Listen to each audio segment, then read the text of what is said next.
Welcome to Tech Learners.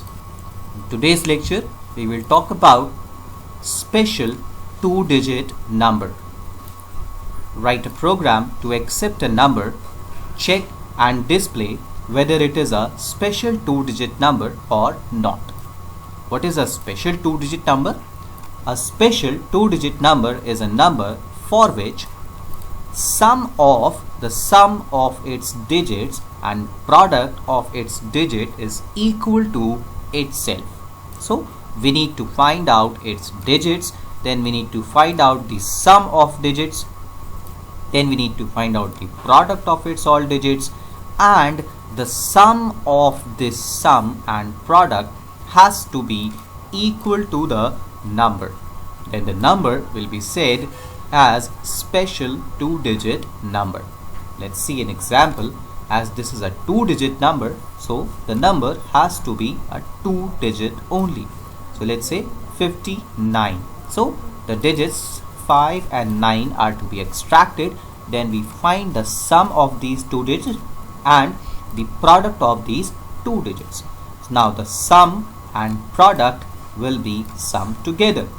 The resultant should be equal to the original number. So here we have 59, 5 plus 9 is 40, 5 into 9 is 45, then we'll sum 14 and 45, the result is 59, which is equal to the original number.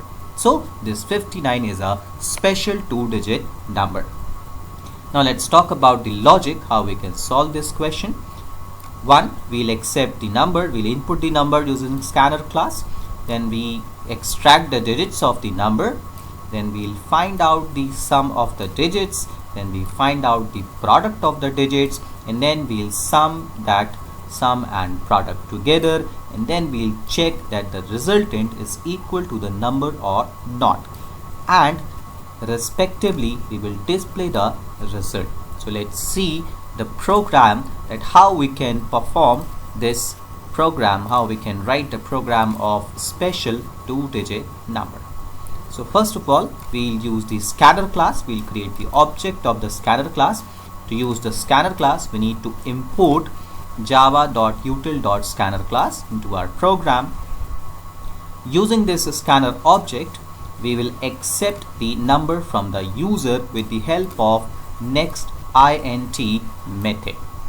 So we'll simply message the user, please enter the number, two-digit number, and then we'll accept the number into an integer variable num. Then we'll check it whether it is a two-digit number or not. If it is a two-digit number, then we will perform our processing, else we'll simply give the message to the user to please enter a two-digit number, and it is not a two-digit number. So first of all, we'll use this if and else block.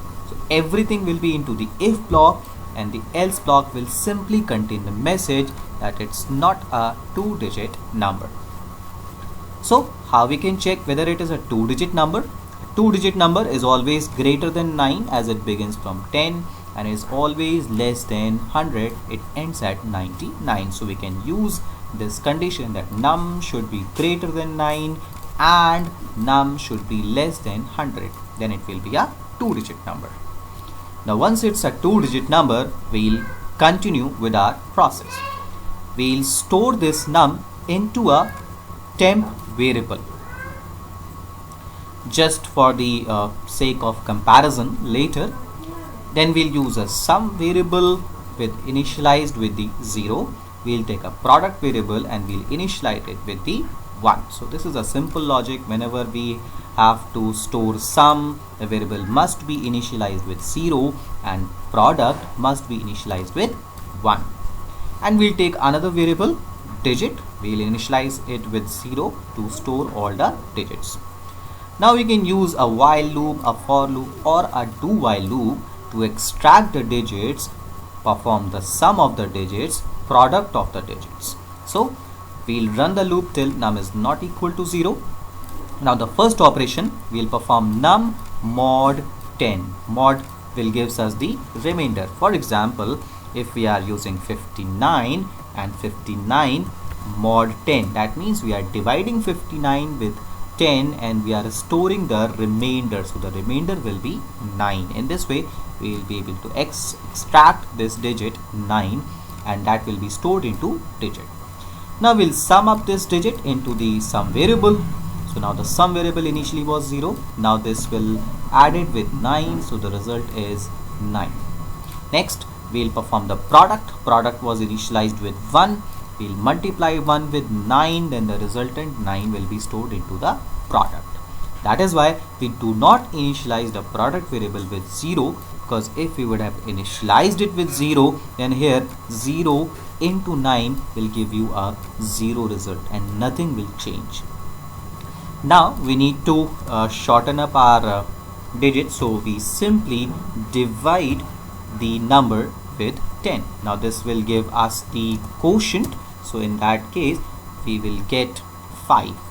So the loop will run again and this time 5 more 10 will give you a 5, so we'll have 5 into the digit. In this way we can extract the digits, so 1 9, then we'll get 5 and so on, and keep summing on these digits and we'll keep producting these digits, and final sum will be stored into this sum variable and product will be stored into this product variable, and obviously num will reduced to 0. Till then the loop will continue. Now once it is complete, the loop is complete, we have the sum of all the digits into sum and product into product. Now we need to find out whether the sum and product combinedly is equal to the original number or not. So if it is equal, then we can simply display that this is a special 2-digit number, else we can display that this is not a special 2-digit number. So this is the program.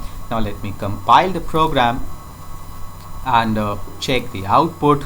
So let me go to the execution of this program. So once I'll execute this, let me enter the number 59. So 59 is a special 2-digit number.